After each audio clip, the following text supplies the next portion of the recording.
네, 여러분 안녕하세요. 네, 한다린입니다. 네, 여러분 오늘은요 유아교육과 교육대학원 Q&A 시간을 가져보도록 하겠습니다. 그동안 저에게 개별적으로 DM을 보내서 질문하신 분들도 계셨고요. 그래서 제가 이 영상 조금 만들어보면 좋겠다라고 해서 질문도 또 받았어요. 그래서 그 질문들을 제가 조금 정리해서 오늘 답변을 해드리는 시간을 가지려고 하니까요. 편안하게 들으시면 될 것 같고 저도 편안하게 여기 지금 여러분들의 질문을 보면서 답변을 해보도록 하겠습니다. 제가 답변해드리기에 앞서서 여러분들 이건 아셔야 돼요. 저는요 유아교육과 교육대학원 석사를 졸업한 거예요. 그 일반 대학원이 아닙니다. 대학원은 일반 대학원과 이제 저는 교육대학원 이렇게 우리 유아교육과는 이렇게 갈 수가 있는데요. 일반 대학의 경우에는 직장과 병행하기는 어렵죠. 왜냐하면 오전 수업도 있고 뭐 낮 수업도 있고 오후 수업도 있어서 대부분 직장 다니시는 분들은 교육대학원으로 이제 진학을 하시는 걸로 저는 알고 있고, 근데 나는 좀 더 진하고 깊게 공부하고 싶어 하시는 분들은 일반 대학원 가셔야 되겠죠. 일반 대학원은 교육대학원에 비해서 훨씬 더 공부로 힘든 것으로 제가 알고 있습니다. 그래서 여러분들이 대학원 생각 있으시면 나는 어디로 가볼까 한번 좀 알아보시는 것도 좋을 것 같습니다. 저는 어쨌든 교육대학원을 졸업한 석사 졸업생으로서 이야기를 드린다는 거 여러분들이 인지하시고 들으시면 될 것 같아요. 자, 첫 번째, 입학 지원 준비 관련한 질문들입니다. 자, 선생님은 논문을 쓰셨나요? 아니면 논문 대체로 석사 졸업을 하셨나요? 저는 이제 교육대학원인데 저는 논문을 써야 되겠다 생각해서 갔거든요. 근데 가봤더니 거기 논문을 안 쓴대요. 제가 입학한 지 한 1년 전인가 2년 전부터 교대원생들은 전부 다 논문을 안 쓰고 논문 대체하는 걸로 다 바뀌었다고 그러더라고요. 그래서 저는 논문을 안타깝게도 쓰지 못했습니다. 하지만 전 이렇게 생각해요. 그 당시에는 어머 논문을 안 쓴다고? 나는 논문 쓰러 온 건데 막 이렇게 생각했거든요. 하지만 논문을 썼다면 과연 제가 졸업을 잘할 수 있었을까요? 막 이런 생각이 들고 너무 힘든데 논문까지 쓰라고? 막 이러면서 정말 천만 다행이구나. 저는 이런 생각을 사실은 했어요, 여러분들. 그래서 처음에 들어갈 때와 다르게 지내다 보면 네, 그렇습니다. 네. 그래서 만약에 내가 꼭 논문을 쓰고 싶다라고 한다면 논문을 선택할 수 있는 학교들이 있어요. 써도 되고 아니면 안 쓰면 다른 걸로 대체하는 학교들이 있거든요. 그런 학교를 알아보셔서 선택하시는 것도 좋을 거란 생각이 드는데, 제가 알기로는 요즘에 좀 석사까지는 논문을 대체하는 형식을 많이 선택하는 것으로 그렇게 좀 기울어 가고 있는 것으로 알고 있습니다. 하지만 논문 쓰면 뭐 좋은 경험은 당연히 되겠죠. 자, 그 다음에 두 번째 질문. 대학원 신청, 입학 기간은 언제인가요? 여러분, 이런 건 여러분이 좀 알아보세요. 그렇지만 제가 대략적인 거는 알려드릴게요. 여러분들이 만약에 전기를 지원을 한다. 전기는 뭐죠? 1학기부터 3월부터 다니는 거예요. 3월부터 다니는 거, 9월부터 다니는 거 딱 두 가지로 나눠져 있거든요. 그러니까 정기 지원은 9월 말부터 10월 중순 사이에 이제 원서 접수가 이루어지는 것으로 알고 있어요, 저는. 그 다음에 면접 같은 경우는 11월 초반, 그 다음에 11월 말에 이제 합격자 발표 이렇게 되는 걸로 알고 있고, 여기서 합격하면 3월부터 다니시는 겁니다.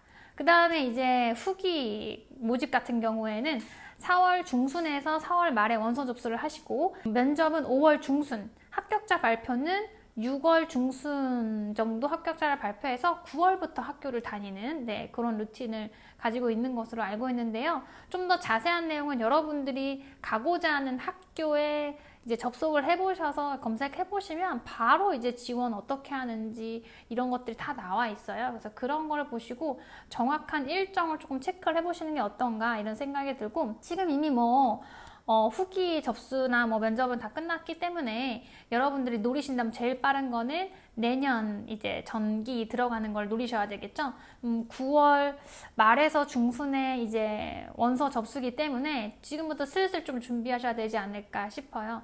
예전 원서를 받아서 다운해서 보시면 거기에 지원 동기라든지 막 그런 거 쓰는 거 있거든요. 그래서 미리미리 준비를 좀 하시는 게 좋기 때문에 지금부터 준비하시는 게 어떤가 저는 이런 생각이 듭니다. 네, 그 다음에 이제 세 번째 질문. 등록금은 얼마인가요? 네, 여러분 알아보세요. 알아보시면 다 나옵니다. 자, 학교마다 조금씩 다르다고 알고 있지만 저는 서울에 있는 사립대를 다녔기 때문에 서울 사립대는 한 600 정도? 한 학기 그 정도 나오는 것 같고요. 제 친구는 국립대죠. 네, 교원대를 다닌 친구가 있거든요, 최근에.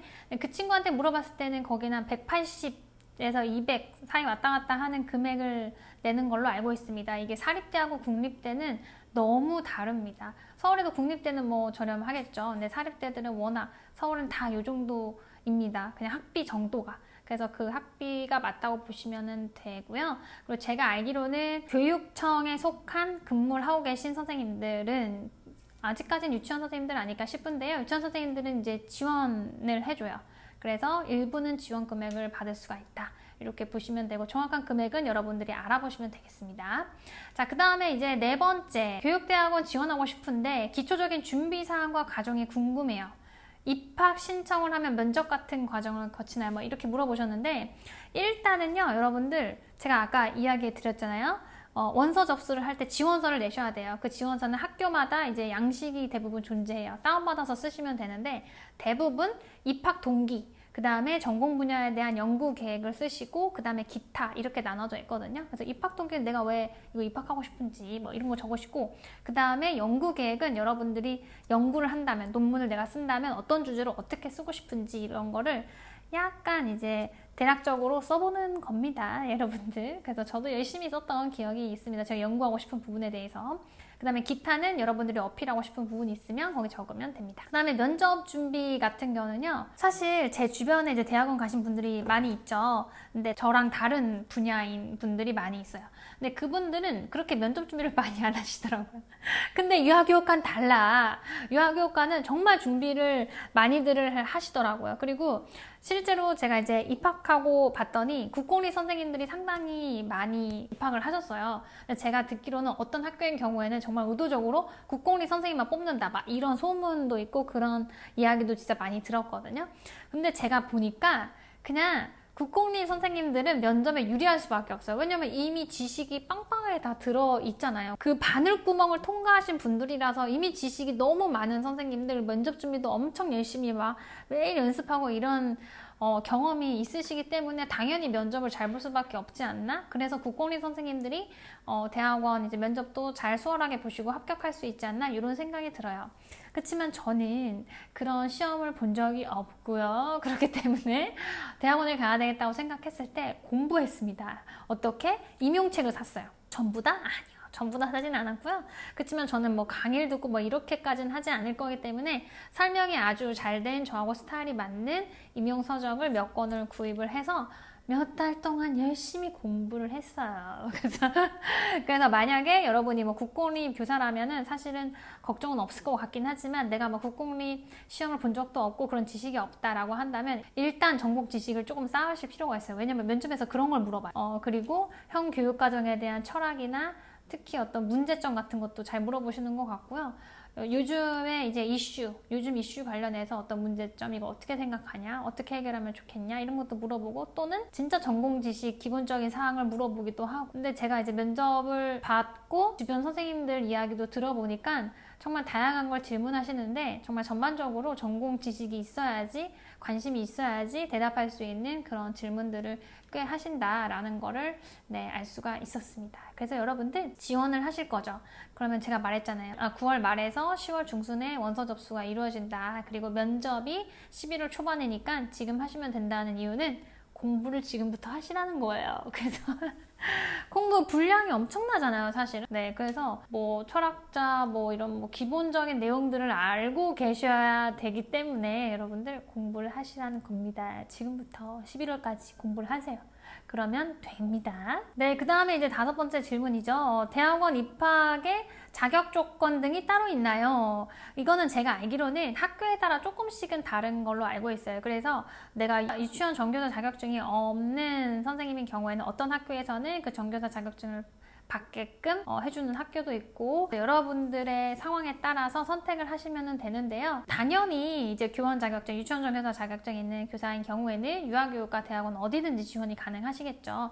하지만 내가 다른 과를 졸업을 했다, 뭐 아동 관련 학과를 졸업을 한 선생님들 많으시더라고요. 그러면 이제 그게 내가 원하는 학교에 지원이 되는지를 알아보셔야 돼요. 학교마다 조금씩 달라요. 그래서 이거는 제가 다 이야기 드릴 수가 없어서 여러분들이 원하는 학교에 들어가서 지원이 가능한지 그거를 체크를 해보시면 됩니다. 거기 대학원 공고에 다 나와 있어요. 거기 첨부 파일을 열어보면 거기 다 나와 있기 때문에 그걸 보면서 한번 체크해 보시면 좋을 거란 생각이 듭니다. 그 다음에 6번째는 유아교육과 교육대학원은 어떤 진로를 가진 사람들이 진학을 하나요? 이렇게 이야기하셨어요. 진로는 내가 원장이 되고 싶다는 분들 꽤 있으시더라고요. 그리고 또는 국공립 선생님들의 경우에는 점수가 달려있잖아요, 이게. 그래서 점수를 쌓고 싶다. 근데 사실 점수 쌓으면은 뭐 부장교사도 되고 수석교사도 되고 원감도 되고 원장도 되고 장사도 되는 발판이 되지 않을까요? 그래서 그런 어떤 꿈이 있지 않을까 싶어요. 그리고 또는 나는 이제 너무 교사 생활을 오래 해서 다른 곳으로 좀 가보고 싶은데 그러기 위해서 좀 학력이 필요한 것 같다. 공부를 좀 더 해야 될 것 같다 생각이 들어서 이제 즉 연구소나 어떤 센터 같은 데 내가 한번 들어가 보고 싶다. 그런 기회를 얻기 위해서 내가 좀 더 공부를 해보겠다 하시는 분들도 오시고 또는 내가 나아가서 좀 강의를 하는 사람이 되고 싶다 뭐 이런 분들도 오시는 것 같습니다. 하지만 뭐 직접적으로 막 나는 이걸 할 거야 라고 드러내는 선생님 많지 않고요. 그렇지만 이제 대화를 하다 보니까 아 선생님들이 저런 생각을 가지고 오는구나 라는 걸 저는 느낄 수가 있었어요. 두 번째 카테고리 넘어가 보도록 하겠습니다. 직장 병행 가능 여부 현실적인 사항에 대해서 궁금해 하시더라고요. 자, 현실적인 상황 첫 번째는 유치원 어린이집에 재직하면서 대학원 다닐 수 있나요? 지금 제가 말했죠? 교육대학원은 가능합니다. 네, 그 다음에 두 번째 질문. 체력이 약한 편인데 병행이 가능할까요? 질문해 주셨어요. 그거는 개인의 선택이 아닐까. 이런 생각이 드는데 현실적으로 제가 이제 솔직히 이야기 드리자면 체력이 상당히 소진됩니다. 저는 기관에 근무하지 않은 상태로 다녔지만 저는 힘들었고요. 근데 대부분 다 선생님들이 기관에 근무하고 끝나고 이제 저녁 타임에 오셔서 수업 듣고 과제도 하고 막 이런 일들이 일어나요. 근데 선생님들도 다 힘들어 하셨어요. 근데 누가 안 힘들겠어요? 직장을 다니면서 다녔는데 안 힘든 사람이 어디 있어요? 나는 직장도 안 다니면서 다녔는데 힘들었어요. 솔직히 말해서. 왜냐면 기본적으로 일주일에 2, 3회 정도는 수업을 들으러 가셔야 되고요. 야간에. 그래서 저녁에 끝나고 이제 뭐 집에 오면은 뭐 완전 밤 12시 되고 막 그럴 수도 있죠. 집의 거리에 따라서 그럴 수도 있기 때문에. 그리고 또 그냥 가서 수업만 듣는 게 아니라 뭐 과제들도 부여가 되고 매주 또 해야 되는 어떤 미션 같은 것들 뭐 해야 되는 것들이 있고 그렇기 때문에 소진이 안 된다고 할 수는 없어요. 편하게 다닐 수는 없죠, 당연히. 그래서 생각을 해보시지만 내가 진짜로 하고 싶다라는 열정이 더 높다면 이걸 이겨낼 수 있다고 저는 생각을 합니다. 그리고 좋은 점은 학교잖아요. 그래서 3개월 동안 너무 힘들지만 그거 딱 끝나는 순간 2개월 동안 방학이 있어요, 여러분. 그래서 방학 동안 툭 쉬시고 다시 또 시작 이렇게 하시면 또 되지 않을까 싶습니다. 하지만 내가 너무 약해서 나는 못해 하면은 진짜 못할 수도 있어요. 네, 체력이 상당히 필요합니다. 그 다음에 어떤 선생님들은 이제 지방에 살고 있는데 저는 그 지방이 아닌 대학원에 다닐 수 있나요? 라고 하셨어요. 근데 저는 있다고 봐요. 실제로 제가 다닌 대학원에는 지방에서 올라온 선생님들이 꽤 많으셨어요. 그래서 좀 깜짝 놀랐어요. 매주 2, 3회 정도 KTX를 타고 올라오는 거예요. 저 멀리서. 그래서 그런 선생님들도 계셨고, 근데 그런 선생님들은 대부분 국공립에 근무하신 선생님들은 그런 게 뭔가 시간 조절이나 뭐 이렇게 지원이 되는 것 같아요. 그렇게 오셨고, 사실은 우리 사립이나 민간 선생님들은 그런 게 어렵겠죠, 현실적으로. 그런 식으로 오시는 분들이 계셨고요. 그렇지만 제주도다. 그럼 말이 달라요. 왜? 제주도는 비행기를 타야 되거든요. 그래서 비행기를 매주마다 그렇게 타서 올 수는 없잖아요. 시간도 안 맞고 맞출 수가 없고. 그렇기 때문에 제 생각에 제주도에 사는데 제주도에 있는 대학원 안 다니고 싶다. 그렇다면 한 가지 방법이 남아있어요. 기관을 다니면서 만약에 대학원을 다니고 싶다면 청주에 있는 교원대학교에 가는 방법이 있어요. 교원대학교는 국공립 선생님들이 많이 가기로 유명한 대학원이죠. 근데 거기는 대면서 딱 2주만 거기에서 기숙사 같은 거에 머물면서 이제 수업을 받고 그 나머지 학기는 그냥 제 친구한테 물어보니까 과제를 그냥 개별적으로 수행을 하는 것 같더라고요. 그래서 어쨌든 가서 수업 듣고 이렇게 대면하고 하는 건 딱 2주만 시간 투자가 되면 나머지 학기 동안은 이제 현장에서 근무하면서 과제를 수행하면 되기 때문에 굉장히 괜찮은 것 같아요. 그래서 그런 방식이 있다는 거 여러분들 참고해 보시면 되겠습니다. 그 다음 세 번째 카테고리로 넘어가도록 할게요. 학업 과정과 졸업에 대해서 궁금해 하시네요. 어떤 것을 배우고 어떤 걸 하나요? 이게 궁금하신가 봐요. 당연히 전공 관련한 사항들을 조금 더 깊이 있게 배운다라고 보시면 됩니다. 그럼 이렇게 생각할 수 있어요. 뭐야? 전공 나 학교에서 배운 걸 또 배운다고? 이렇게 생각할 수 있는데 학교에서 배운 배운 거 지금 다 잊어버리지 않았나요? 그리고 굉장히 더 심도 있게 당연히 들어가죠. 그리고 또 여기는 학구열이 있는 하고 싶어하는 선생님들이 모이셨기 때문에 매 시간 이루어지는 토론이나 경험을 나누는 데에서 정말 많은 거를 배워간다라고 저는 보여지고, 당연히 논문이나 이런 것도 매주마다 많이씩 읽기 때문에 거기에서 배워가는 것들이 꽤 많다고 보여집니다. 그렇지만 교육대학원의 경우에는요, 현장 관련한 과제들을 많이 내시고요. 그리고 현장 관련한 이야기들을 많이, 일반 대학원은 이론이나 심도 깊은 이런 것들로 많이 들어가는 것으로 제가 알고 있습니다. 그래서 여러분들 참고해 보시면 좋을 것 같아요. 조금 더 이야기를 해드리자면, 기본적으로 일주일에 2과목에서 3과목 정도 들으러 가거든요. 근데 각 과목마다 약간 비슷한 루틴을 제가 다닌 학교에서는 띄었는데, 매 주마다 해야 되는 작은 미션이 있어요. 그 작은 미션은 뭐냐면 대부분 교수님들께서 읽기 자료를 주시거든요. 대부분 논문이에요. 2-3개 정도. 2-3개의 논문을 주면 일주일 동안 그 한 과목 2-3개의 논문을 읽은 다음에 그것과 관련해서 작은 미션. 대부분은 뭐 그거에 대해서 뭐 자기 생각을 적거나 뭐 이런 것들이거든요. 근데 그거를 A4 반이나 A4 한쪽 정도 채운 다음에 업로드하는 게 매주 미션으로 이제 주어지고, 그 다음에 이제 중간 과제 같은 거는 조별이나 또는 이제 주제, 자기가 관심 있는 거 선택해서 그걸 정리하고 발표하는 시간을 갖습니다. 그 다음에 기말 개별 과제는 어떤 교수님이 부여한 어떤 과제가 있거든요. 좀 큰 과제. 그러면 그거를 과제를 해서 제출하는 형식입니다. 근데 이게 한 과목만 그런 게 아니라 다른 과목들도 다 이런 식으로 하다 보니까 굉장히 바쁜 거예요. 매주마다 그럼 논문을 몇 개 읽어야 돼. 이 과목 들고 와야 되고 저 과목 들고 와야 되고 해야 되는데, 그 와중에 또 중간 과제, 기말 과제, 개별 과제 막 해야 돼요. 그러니까 그런 식으로 하다 보면 정신없이 한 학기가 끝난다. 이렇게 보시면 되겠습니다. 그래서 제가 이런 거를 해내야 되기 때문에 체력이 아예 소진이 안 된다고 볼 수는 전혀 없다라고 말씀을 드리는 거예요. 자, 그 다음에 대학원 졸업 후에 교수나 강사로 활동이 가능한가요? 라고 물어보시는 분들이 한 2분, 3분 정도 계셨던 것 같아요. 사실 여러분들, 우리가 박사증을 소지하고 있다고 해서 다 교수가 되는 거 아닌 걸로 저는 알고 있습니다. 우리나라에 박사증을 갖고 계신 분들이 얼마나 많은데 다 교수가 되는 건 아니잖아요. 그래서 이게 좀 여러 가지가 작용이 되는 것 같아요. 경험도 많으셔야 되고, 기회도 좀 좋아야 되고, 운도 또 따라야 되지 않을까, 이런 생각이 듭니다. 특히 제가 알기로는 유아교육과 있죠. 유아교육과는 진짜 제가 알기로는 석사생들이 발에 치인다, 이런 말 진짜 많이 들었거든요. 박사생들도 다른 타 과에 비해서 엄청나게 박사생들이 많다, 저는 이런 얘기를 너무 많이 들었어요. 그래서 당연히 그 많은 졸업생들이 다 교수나 강사가 될 수 있는 건 아니겠죠.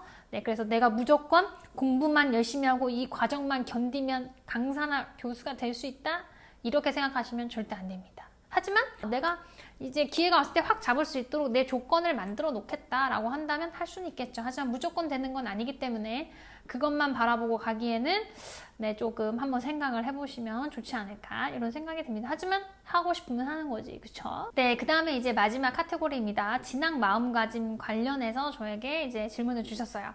어떤 마음가짐으로 대학원에 진학하면 좋을까요? 라고 하셨는데, 저는 이렇습니다, 여러분들. 내가 아무 생각도 없이 그냥 옆에 있는 친구들이나 동료 선생님들이 다 대학원에 간다고 하니까 나도 가겠다.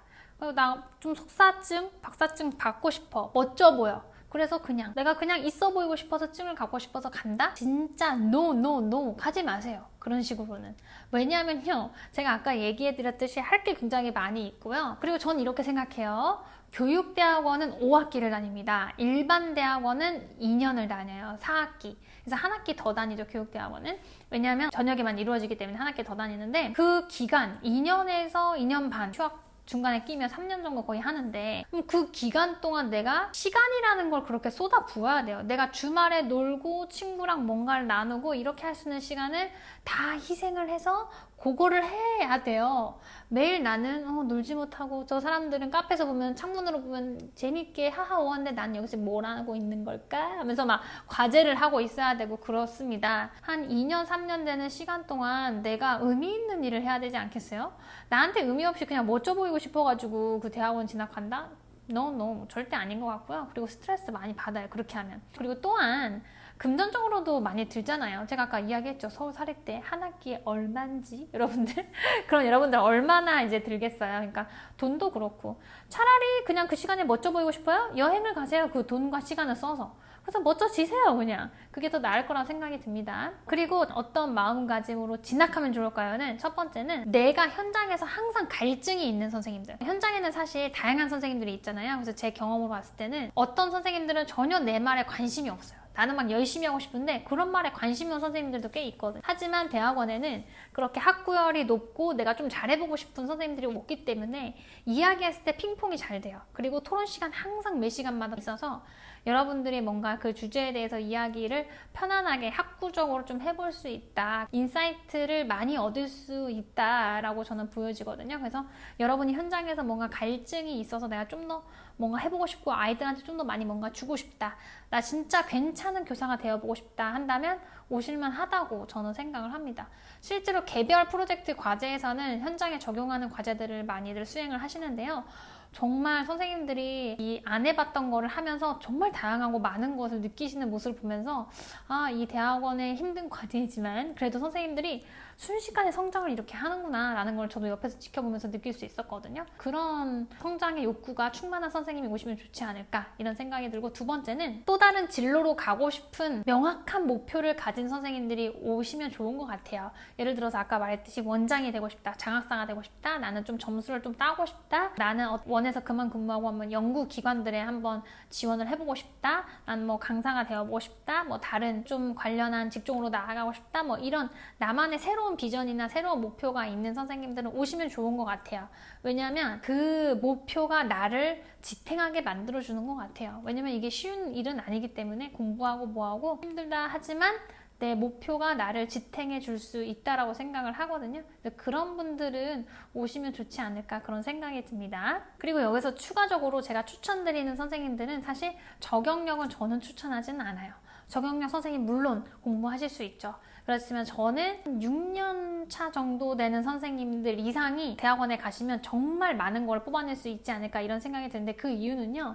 일단 이 과정이 쉬운 과정이 아니기 때문에 내가 현장에서 내 일도 버거워하는 상태인데 지금 어디 대학원 가서 막 과제도 하고 뭐 하면 너무 이게 과부하될 것 같다는 생각이 들어요. 그래서 내가 현장에서 정말 자연스럽게 자동화돼서 융통성 있게 내 시간을 조절할 수 있는 상황에서 대학원에 오시는 게 좋지 않나 싶고, 그런 선생님들이 왔음에도 불구하고 힘들다고 그러시거든요. 그래서 여러분들이 좀 더 많은 걸 얻어가려면 이제 현장에서 잘 굴러갈 때 오시는 게 좋고, 또 6년 차 정도 이상 되면 많은 경험이 쌓이잖아요. 그럼 메타인지도 조금 높아진 상태이고 그 다음에 다양한 걸 시도를 해봤기 때문에 여러분들이 수업을 들으실 때 거기서 떠오르는 게 다르고 얘기하는 게 조금씩 다르시더라고요. 제가 느꼈을 땐 그래요.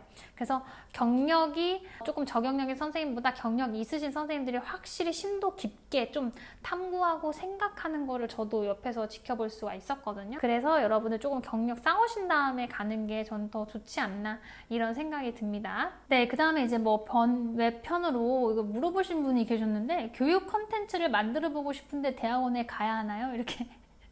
그거는 선생님께서 어떤 컨텐츠를 만들고 싶으냐에 따라 다르겠죠. 근데 어쨌든 간에 대학원에서 공부를 하셨으면 유아교육과 관련한 전문 지식이 조금 더 높아지기 때문에 그런 컨텐츠를 만든다면 도움을 받아볼 수 있지 않을까 싶기는 해요. 근데 이게 사실은 조금 대답하기 어려운 측면도 있는 게, 사실 대학원을 간다고 해서 모두 다 성장한다? 이렇게 보여지지는 않습니다, 여러분들. 그래서 여러분들이 대학원에서 어떤 목표를 가지고 가고 내가 뭔가를 좀 더 배워보겠다라고 생각하는 선생님들은 많이 성장하시는 것 같아요. 그런데 그게 아니라 빨리 이거 찍만 타고 빨리 끝내고 싶다 이렇게 하는 선생님들은 사실 조금 얻어가는 게 적을 수밖에 없겠죠. 그래서 어떤 마음가짐으로 가느냐가 상당히 다를 거라는 생각이 들고요. 마지막으로 저한테 이제 그래서 대학원 추천하냐 이렇게 물어보신다면 제가 이야기 드렸죠? 제가 추천해드리는 선생님들은 몇 년 경력 차이고 어떤 마음가짐 가져야 되는지, 그게 바로 답변을 해드리는 게 아닌가 싶어요. 그래서 그런 마음가짐이 단단히 잡혀 있다면 내 대학원 가는 거 좋을 거라는 생각이 들지만, 그렇게 뚜렷한 목표나 내가 하고 싶은 게 없다라고 한다면 그냥 그 시간에 노시는 게 더 낫지 않나 이런 생각이 들고요. 그리고 최종적으로 저는 이 대학원에 다니면서 저는 좋은 케이스인 것 같아요. 저는 되게 많은 걸 느꼈고 많은 거를 알게 됐고 공부했고 정말 좋은 교수님들을 만나서 그 교수님들이 한 문장을 딱 던지는데 그게 제 마음을 울린다고나 할까요? 그래서 어떻게 저런 말을 막 이렇게 하면서 들었던 기억이 있거든요. 정말 매 시간 그런 순간들이 항상 찾아왔던 것 같아요. 굉장히 인사이트를 많이 받은 시간이었던 것 같고, 최종적으로 저에게 대학원을 다니면서 무엇을 얻게 되었냐라고 물으신다면 많은 것들을 얻었지만 기억이 나는 건 어쨌든 전공 지식을 조금 더 심도 있게 더 공부해 볼 수 있는 기회, 그리고 현장에 정말 능력자인 선생님들이 너무 많으시구나, 이런 거를 다시 한번 느낄 수 있는 기회가 되면서 정말 겸손이라는 단어가 제 머리에 탁 떠오른 다음에 사라지지 않더라고요. 그래서 저는 예전에 사실은 어렸을 때는 어떻게 하면 나도 겸손해질까 막 이렇게 생각했는데 자연스럽게 제가 겸손해지는 어떤 시간이 되지 않았나 이런 생각이 들어요. 세상에는 내가 모르는 게 너무 많고 너무 이제 잘하는 선생님들도 많고, 그래서 좀 더 내가 겸손한 인간이 되어야 되겠다, 뭐 이런 것도 느낄 수 있었고요. 그리고 사실 배우다 보니까 내가 이렇게 세상을 좁은 시야로 바라봤던 게 이렇게 넓어지는 느낌이 저는 들더라고요. 저는. 그래서 현장 아이들을 바라볼 때도 좁은 시야로 바라봤다면 그게 아니라 공부하면서 그래, 이럴 수도 있고 이런 관점도 있고 저런 관점도 있구나 라는 거를 취하면서 좀 현장을 바라보는 눈도 넓어지는 것 같고, 플러스 제가 이야기해드렸듯이 세상을 바라보는 눈까지 저는 넓어지더라고요. 제가 의도적으로 꾸며낸 얘기가 아니에요. 근데 저는 정말 시야가 넓어졌어요. 그런 걸 보면서 사람들이 그래서 공부를 한다는 거, 뭔가 철학적인 거를 배운다는 거, 또는 뭔가 의미 있는 가치 있는 그런 대화를, 학구적인 대화를 나눈다는 게 이렇게 사람을 성장시킬 수 있구나 라는 거를 배우는 시간이었던 것 같아요. 그래서 저는 예전부터 여러분께 알려드리고 싶은 감정교육 책을 계속 쓰고 있었는데 학교 다니면서 계속 미뤄지긴 했었거든요. 근데 이 미뤄지는 게 어쩌면 더 좋지 않았을까 이런 생각이 드는 게, 많이 수정하진 않았지만 저도 대학원에서 배우면서 이 느낀 관점들을 조금 더 추가해서 그 감정책의 마무리를 할 수가 있었어요. 그래서 지금 제 감정책이 출간이 되었거든요. 관심 있으신 분들은 댓글 상단을 확인해 주시고, 어쨌든 이렇게 내가 하는 어떤 계획에 공부를 한다는 건 도움이 되는 시간인 것 같아요. 정말 힘들지만 여러분들 그래서 여러분들이 내 삶의 방향성을 좀 더 넓혀보고 싶다, 내 삶을 조금 더 풍성하게 내가 세상을 좀 바라보고 싶다라고 생각한다면 어쩌면 공부를 좀 더 해보는 게 도움이 될 수도 있지 않을까. 저는 그렇게 생각합니다. 제 개인적인 생각이에요, 여러분들. 그래서 여러분들이 좀 더 궁금하시거나 이런 게 있으시다면 댓글로 달아주시면 제가 최대한 답변 드릴 수 있는 부분 선에서는 답변을 드리도록 하겠습니다. 저는 어쨌든 간 여러분들이 대학원에 진학을 하시든 하시지 않든 언제나 여러분을 응원하고요. 상황이 안 돼서 대학원에 진학을 못한다 라고 한다면 혼자서 공부하는 것도 얼마든지 가능하다고 보고, 여러분의 공부 메이트가 제가 되어드릴 수 있다면 너무 좋겠죠. 저도 앞으로 많은 것들을 계획을 하고 있으니까요. 관심 가져주시면 감사할 것 같습니다. 오늘 영상은 여기까지고요. 여러분들께 도움이 되었다면 좋아요, 구독 꼭 눌러주시고, 그러면 저는 다음에 더 좋은 영상으로 여러분들을 만나러 오도록 하겠습니다. 그럼 우리 다음에 더 좋은 영상에서 만나요. 안녕!